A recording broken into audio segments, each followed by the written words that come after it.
Okay, awesome. Thanks. Hi, everyone. How's it going? Are you enjoying the conference? Come on. I know it's almost coffee break, but a little bit more. Are you enjoying the conference? Okay, awesome. So I'm really happy to be here. This is the first time I do this talk. Okay, I prepared it especially for this conference, so thank you to passionate people and all the organizers of VueJS to have me here again in the stage, and for all of you to come and see how we created a 3D multiplayer game with TresJS. Yeah! Okay, so the first question is, can you actually build a 3D game with Nux? So a couple of weeks ago in my socials, I shared this teaser. I don't know if it's visible there, but it's basically a D&D dice, a D20, with the Nux logo, with the question, can you build games with Nux? So coming soon in VueJS Amsterdam. So it's a really simple question, but actually, yes, you can build them. The next question will be, should you build with web technologies, right? We're going to figure out that later in the talk. For now, let's talk about the first act, because all these D&D adventures comes in arcs, okay? So the first act is motivation. This is a photo of me. I always loved video games, okay? And this is a picture of me with my cat, Gerald. He's called Gerald because Gerald of Rivia from The Witcher 3. And I'm pretty sure that he loves to play video games with me. I'm like, look at his face. He's probably loving it, right? But since I was a little kid, I always wanted to be a game developer. Life happens, and then you change your career. And then I ended up being a web developer. But in one point, I was lucky enough to grow in the golden era of the first 3D games, like Crash Bandicoot, Final Fantasy, all the Nintendo games, Super Smash Bros. And lately, The Witcher 3, which was like a top point in my life as a gamer. It was the best game I ever played. But lately, I have invested an unhealthy amount of hours in Baldur's Gate. Around more than 500 hours. Why? This game is amazing. It's made by Larian Studios. It's based on Dungeons and Dragons. I don't know if you're familiar with the game. It's actually like a video game representation of the rules. It has an amazing community, an amazing mod community. And yeah, I love you, Larian, I had to say. Like, they introduced in a game photo mode just for the lols, you know? So that inspired me to, okay, let's see how we can do it with 3D and try to build a game, right? But first, how do you actually build a game, right? So here is a really simple diagram where I will try to explain real quick. So every game out there has a state, okay, where you save all the variables, and then you interact with that state with an input. So it could be your keyboard, it could be your mouse, it could be the controller. Then you have a render that is constantly render the scenes with the objects inside. So you have a camera, you have a scene like this, and then you have some lights, right? That's a scene that you're going to see as a video game. And then you have some assets like models. It could be, I don't know, a tree model or a car model, etc. There is also game logic, where you check the collisions, the physics, but in this specific case, we didn't need it, okay? Because of how the game is. So let's talk a little bit about the stack. First of all, I choose TresJS because it's the 3D wrapper for 3JS and WebGL. Then I decided to use Nux, and I will explain why, in combination with Nux UI. It's like, okay, Nux UI in a video game. Cool. So why TresJS? Basically because right now it's the best solution out there to build 3D scenes or 3D applications with Vue. It's based on 3JS and WebGL. It uses a declarative fashion, so you will create scenes as you will create UI components, like a button. Same concepts. It has around 100K downloads monthly, all thanks to like contributors, people in the community. So I'm really happy about that. And it has a Nox module available, thanks to Daniel Rowe. The screenshot is actually another game that the community built. It's a space game that you can play in the website. So next question will be like, why Nox UI? So Nox UI is the official Nox UI library. It's Tailwind-based. It's completely typed.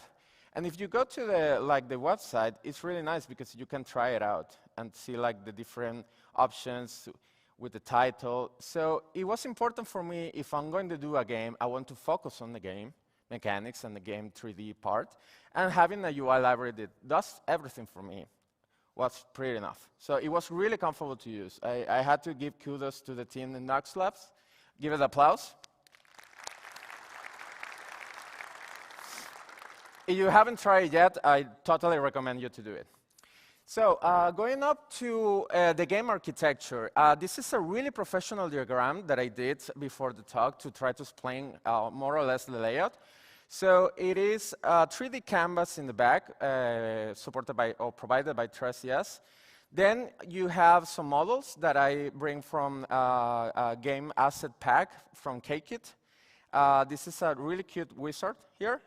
And I'm using Nox content for all the metadata of the classes. So it's a wizard, it has a hit die, like the saving throws, what is the principal ability, and so on. And then, for example, if you're going to roll a dice for an action, you're going to have a model that is a UI component from Nox UI. I want to give a big shout out to KKit because I'm using his Adventures character pack. It's fully rigged. Fully rigged means that it has all the bones. Okay, really important in modeling. It's animated, so I didn't have to animate anything. It was out of the box. It's optimized for game engines like Godot or Real or Unity already, and it's free for personal and commercial use, which is amazing because I can actually use it in this talk. I sent the slides, and he was really happy that his assets were used in web, actually. So big shout out to Kate Losberg. And to follow on this stack thing, now that we have the UI part covered, we need a state, right?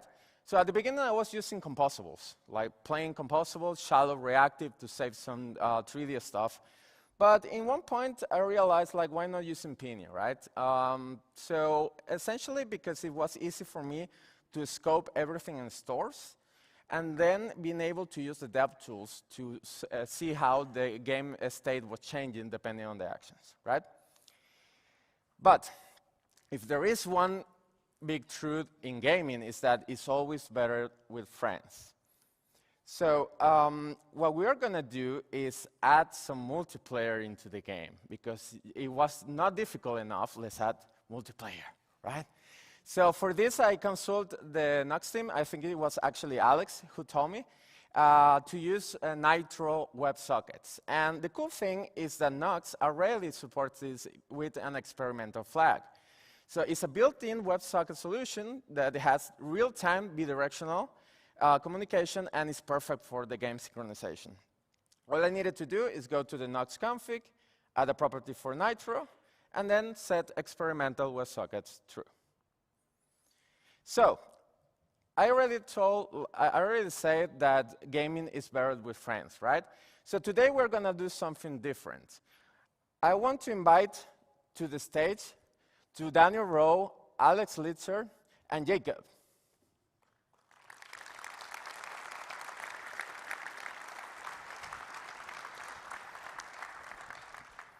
It's so cool. Thanks for having us. Yeah. Thank you for being here. Where should we sit? Like right behind you? Where you want. No. Is there there's space over there, maybe? Yeah, just here, I guess. So if live coding wasn't difficult enough in a conference like this, we're going to do something completely different. We're going to do live gaming, okay? So the idea is to do a D&D session here, live on stage. So what could be wrong, right? What could go wrong? Is now a good time to tell you that I've never played D&D? No worries. Okay. It's okay. Just roll the dice. Roll the dice. You roll the dice. Now, for you that are familiar, D&D is a game that you have several characters, and then you can perform actions with dices. So, as a master, you set the difficulty of the action, and then if you roll the dice, yeah, nice. But have you ever played? I know you play D&D, and also you. But have you ever played in a stage like this? Stage? No, no. First time. Definitely not. Is it possible to win? Yes. Okay, I'm in. You already won. You won the whole audience. They're looking at you, expecting you to roll 20. Ooh. Ah, the D&D nerds are laughing. It's like critical success, as on. We have some stickers in the Storyblock booth. So if you want a critical success or this is fine, one failure, we have them there. Okay. What we are going to do is host a lobby. Okay, so I'm going to create the lobby right away. It's going to be VueJS Amsterdam for 4 people. Nice. So the stage is open. Daniel already joined. Okay. You're saying I was first. You are already winning. Oh, you have to click on the arrow, not on the... Yeah, you can click on the arrow. Because this... Oh, okay, yeah. Maybe I have to change it later. That's fine, that's fine. You'll also notice I'm already ready. Oh, are you waiting for me? Could that be? Ah! There you go. Yeah. Okay, so let's see. Cross your fingers. How do you say drum what? Drum roll. Drum roll.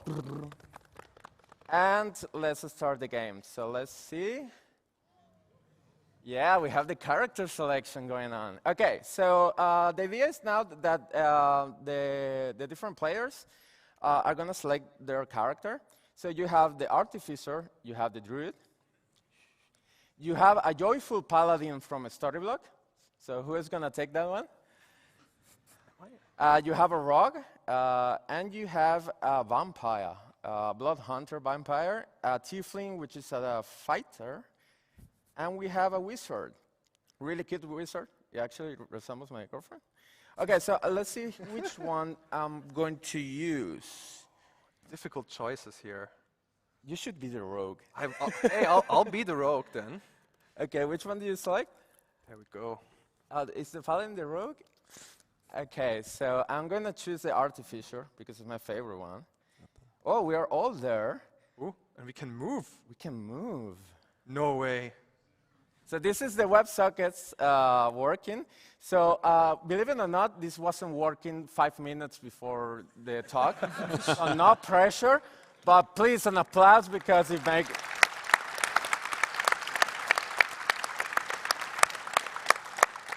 Okay, now it comes the cool part.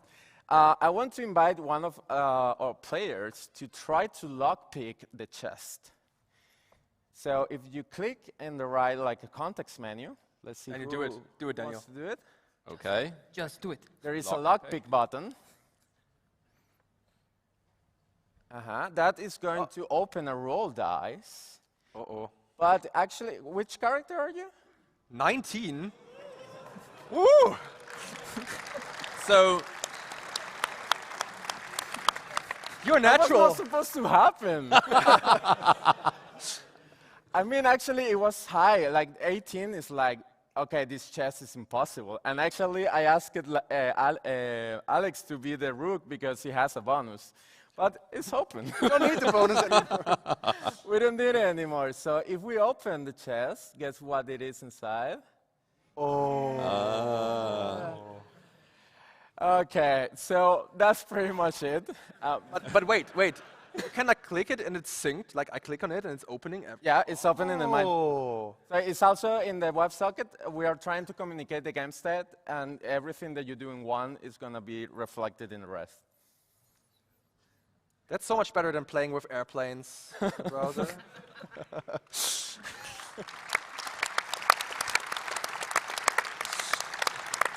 So to thank you guys for doing this with me, like embarrassing yourself doing D&D. Daniel won. Like he won the game. He didn't embarrass He actually himself. won the game. So I give you something, a little, like... No way. Thank you so much. Gift a thank you gift. Thank you. I hope you enjoy it. Nice one. Thank you very much. Let's applause for our guests, our players.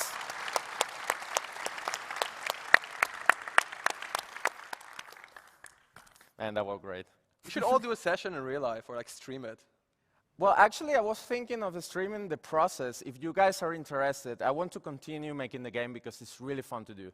So I'm planning to do live streaming on Twitch every Thursday at 6 p.m. more or less, 6:30. So if you're interested to come, actually in the slides I have the repo. So here I'm going to talk a little bit in the 10 minutes that I have about the lessons that I learned about this project. But if you feel free to join and help us building, I'm planning to do way more game mechanics, like actually the turns to defeat an NPC or like a boss, and do the dice rolls for damage or having the armor. Like there is so much cool stuff that we can build with this. So I invite you all. Awesome. I'll join. Thank you so much. Nice. Thank you.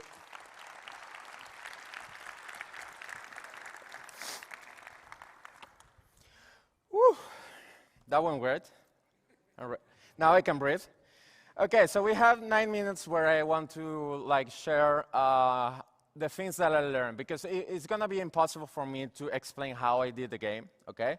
But the code is out there.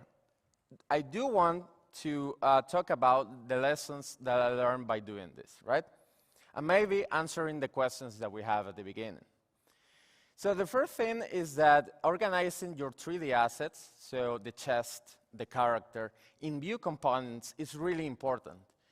Here I have all the components. They're mixed between UI and 3D, because in Tres you can create your own components with your 3D objects inside and then use it as you will use it in Vue. Okay? So the chest is a 3D component, the character is a 3D component, and it uses props as well. So I'm passing the character and the player ID from the game state, and then I'm just loading the resources from the public folder. I have all the models there, so I just fetch them, and I use them with a primitive that allows you to enter it in the scene graph. Then I was incredibly, positively surprised how well Nox UI mix it up or blend with the game. So the game is in a canvas. It's just a HTML canvas. But I was able to, with the ray casting, it's a terminology in 3D that allows you to see where you click in the 3D object is seen. And if I'm hovering the chest here, I'm able to click or right-click in context menu and open a Vue component from the Nox UI library for the context menu. And depending on if it was closed, so if it's locked, okay, to show the menus for lockpicking and the callback, or if it's already open, just open the chest and synchronize with the WebSocket. So I was really surprised how well they went together. Also, the dice roll, it was a model from the library as well. What else? Yeah, I use Nox content a lot because there is a lot of metadata in a game like Baldur's Gate or like D&D game, where you had to define, okay, what the characteristics of every class that you have. So you have Artificer, you have Wizards, you have everything. Okay, so here I can say, okay, how much it needs to like roll a dice to hit somebody, or like the primary ability is intelligence, what saving throws, or the proficiencies that they have. It could use light armor. It's really like, it can go really deep. It's a complex game. But then Nox content was amazing because I could organize everything in JSON files like you have there. So I have the classes, I have the levels, I have the templates for the original characters, I have the races, I have everything there. Then I can go to Opinion Store, like the use game store, and I have a method where I'm just basically loading, by using a promise, I'm using query collection to get all the origins, all the races, classes, and saving on the state so I can then reference them with each other, okay?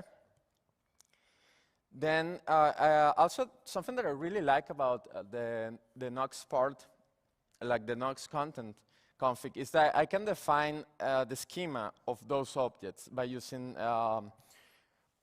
define collections. So in define collection, I can say what type of data, and then I can specify like what the schema is going to be. So name is going to be a string, slug is going to be a string, and so on. That was really helpful. I was really like happy of using Piña for the game state because I not necessarily have a lot of opportunities to use libraries of the ecosystem as much as I want.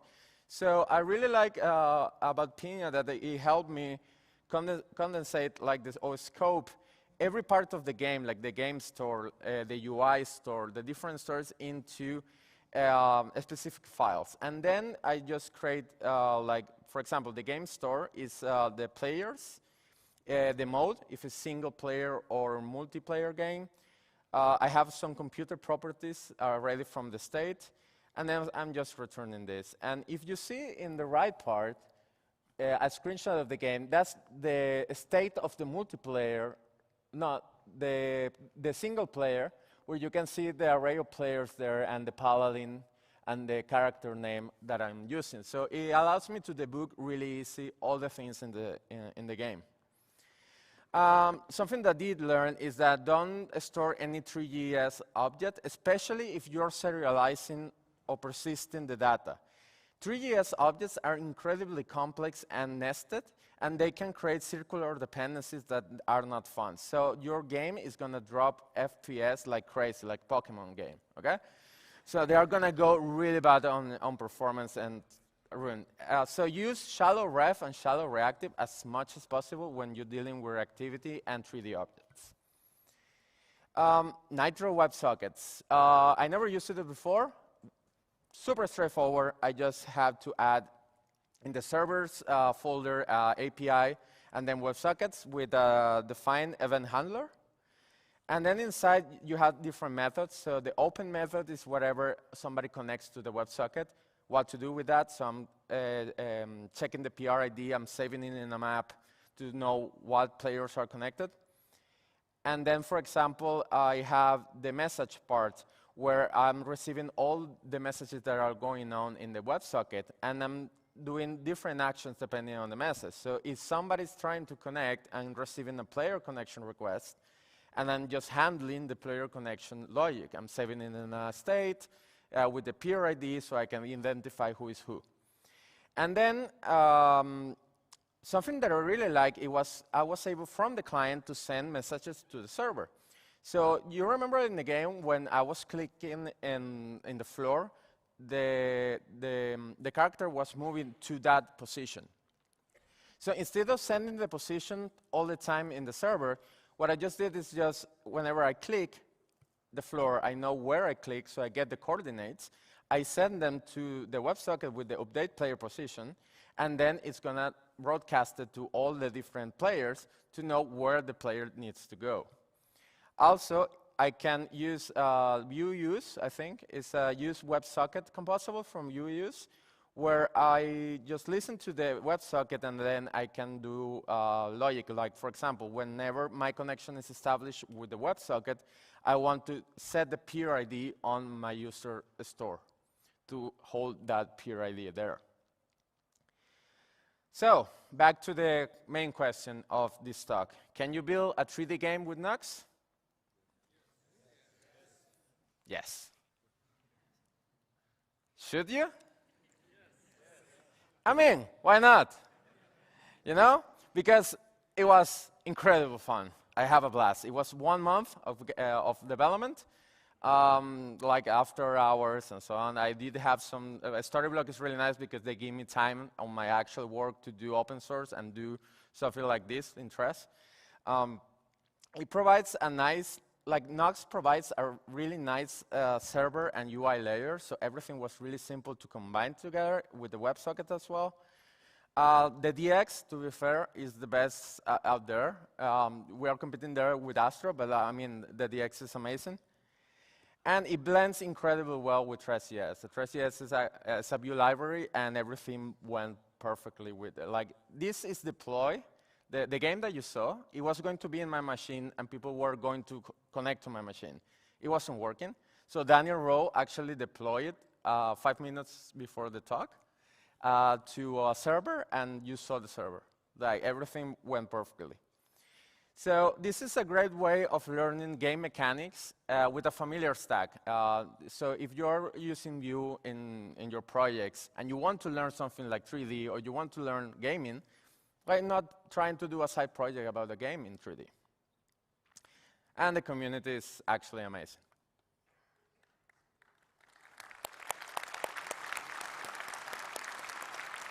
So I'm going to wrap really quick because I have the counter there saying me like I'm over time. So next steps, the DLC.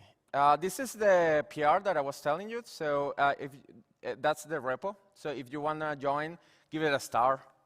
Okay? If you enjoyed the talk, give it a star. And I'm going to be streaming the game process every Thursday from 6 p.m. Okay? You can contribute if you want to, and please check the Discord of TresJS to check the updates of the community building this.